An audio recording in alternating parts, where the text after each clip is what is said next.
நண்பர்களுக்கு வணக்கம். இது பிரேக்கிங் நியூஸ் தமிழ்.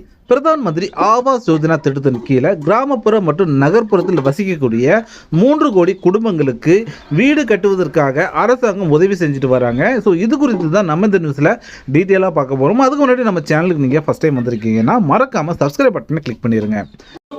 இது குறித்து ஃபுல் டீட்டெயில்ஸ் பார்த்தீங்கன்னா வீடியோவோட டிஸ்கிரிப்ஷனில் வந்து பிடிஎஃப் லிங்காக கொடுத்துருக்கேன். ஸோ அதை நீங்கள் கிளிக் பண்ணி ஃபுல்லாக டீட்டெயிலாக நீங்கள் தெரிஞ்சுக்க முடியும். ஸோ இப்போ வாங்க வீடியோக்குள்ளே போகலாம்.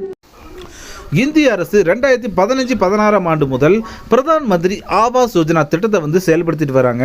தகுதியுள்ள கிராமப்புற மற்றும் நகர்ப்புற குடும்பங்களுக்கு அடிப்படை வசதிகளுடன் கூடிய வீடுகளை கட்டுவதற்கான உதவியை மத்திய அரசு செஞ்சுட்டு வராங்க.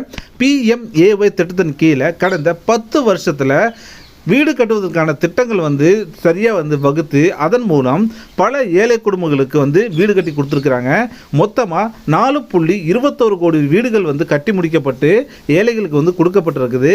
இதன் தொடர்ச்சியாக PMAY திட்டத்தின் கீழே அனைத்து வீடுகளுக்கும் என்னென்ன ஃபெசிலிட்டிஸ் எல்லாம் வந்து கொடுக்குறாங்கன்னு பார்த்தீங்க அப்படின்னா, வீட்டில் கழிப்பறைகள், LPG இணைப்பு, அது மட்டும் இல்லாமல் மின்சார இணைப்பு மற்றும் குடிநீர் இணைப்பு, இது எல்லாமே பார்த்தீங்க அப்படின்னா மாநில அரசோட உதவியோட இந்த திட்டத்தில் வந்து செயல்படுத்திட்டு வராங்க.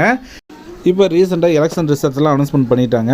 ஸோ தகுதியான குடும்பங்களோட எண்ணிக்கையை வந்து அதிகரிக்கக்கூடும் அப்படின்னு வந்து மத்திய அரசு கருதுறதுனால 3 கோடி வீடுகள் வந்து எக்ஸ்ட்ரா வந்து கட்டி கொடுக்கறதுக்காக தற்போது பார்த்திங்கன்னா ஒரு ஆலோசனை கூட்டம் வந்து நடைபெற்று முடிஞ்சிருக்குது. ஸோ இந்த அமைச்சரவை கூட்டத்தில் வந்து 3 கோடி வீடுகள் வந்து கட்டித்தரத்துக்கான எல்லா முடிவுகளும் எடுக்கப்பட்டு விட்டதாக வந்து அதிகாரப்பூர்வமாக வந்து செய்திகள் சொல்லியிருக்கிறாங்க.